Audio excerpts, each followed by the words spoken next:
Assalamualaikum warahmatullahi wabarakatuh.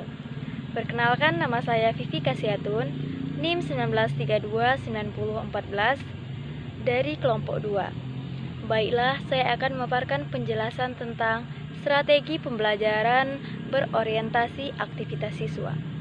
Dalam standar proses pendidikan, pembelajaran didesain untuk membelajarkan siswa.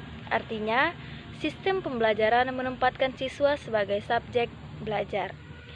Dengan kata lain, pembelajaran ditekankan atau berorientasi pada aktivitas siswa.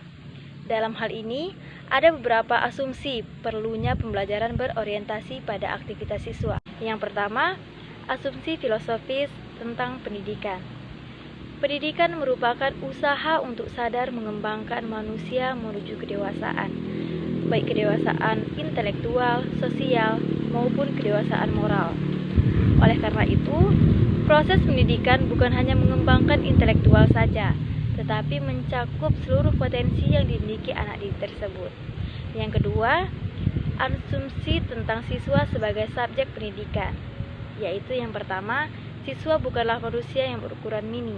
Yang kedua, setiap manusia mempunyai kemampuan yang berbeda. Yang ketiga, anak didik pada dasarnya adalah insan yang aktif, kreatif, dan dinamis dalam menghadapi kemampuannya. Yang keempat, anak didik memiliki motivasi untuk memenuhi kebutuhan. Yang ketiga yaitu asumsi tentang guru, meliputi guru bertanggung jawab atas kepercayaan hasil belajar peserta didik. Guru memiliki kemampuan yang profesional dalam mengajar. Guru mempunyai kode etik keguruan. Guru memiliki peran sebagai sumber belajar, pemimpin dalam belajar yang memungkinkan terciptanya kondisi yang baik bagi siswa dalam belajar. Yang keempat, asumsi yang berkaitan dengan proses-proses pengajaran. Yang pertama, dipandang dari sisi proses pembelajaran.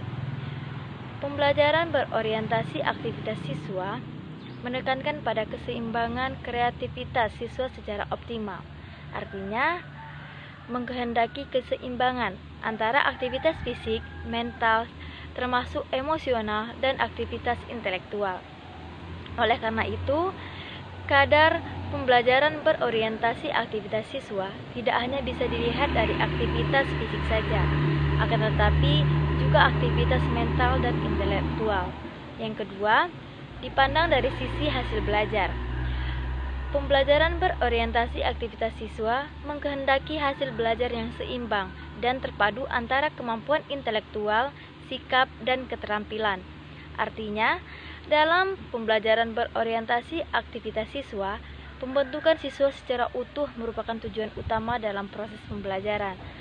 Pembelajaran berorientasi aktivitas siswa tidak menghendaki pembentukan siswa secara intelektual cerdas tanpa diimbangi oleh sikap dan keterampilan. Akan tetapi, pembelajaran berorientasi aktivitas siswa bertujuan untuk membentuk siswa yang cerdas, sekaligus siswa yang bersikap positif dan secara motorik terampil. Misalnya, kemampuan menganalisis, kemampuan mengamati, kemampuan mencari data, kemampuan untuk menemukan, dan sebagainya. Peran guru dalam implementasi pembelajaran berorientasi aktivitas peserta didik. Kekeliruan yang kerap muncul adalah adanya anggapan bahwa dengan pembelajaran berorientasi aktivitas siswa, peran guru akan semakin berkurang. Anggapan semacam ini tentu saja tidak tepat, sebab walaupun pembelajaran berorientasi aktivitas siswa didesain untuk meningkatkan aktivitas siswa, tidak berarti mengakibatkan kurangnya peran dan tanggung jawab seorang guru. Baik guru maupun siswa sama-sama berperan penuh. Oleh karena itu, peran mereka sama-sama sebagai subjek belajar.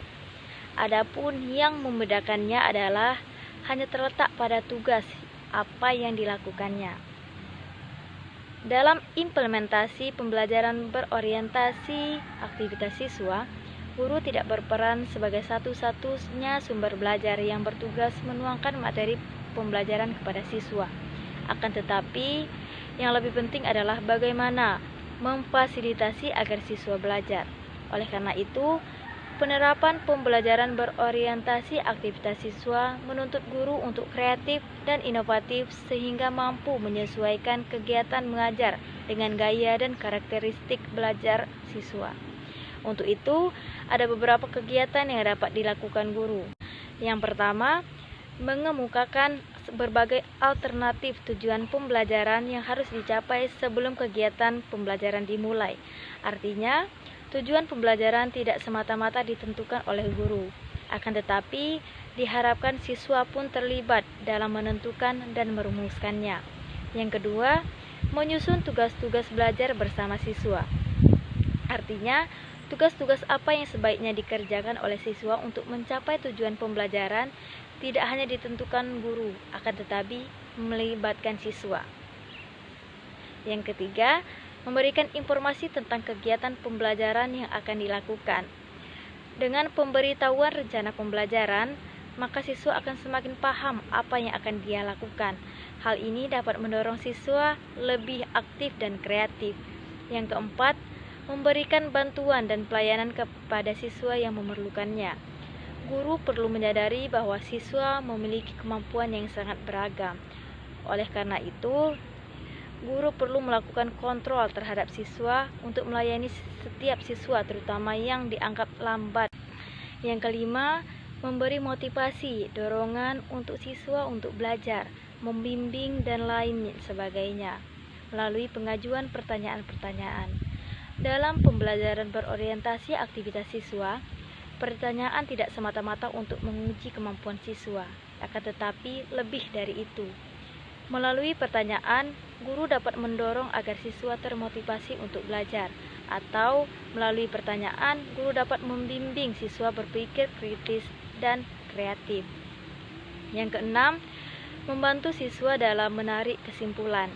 Dalam implementasi pembelajaran berorientasi aktivitas siswa, guru tidak menyimpulkan sendiri pokok pembahasan yang dipelajari.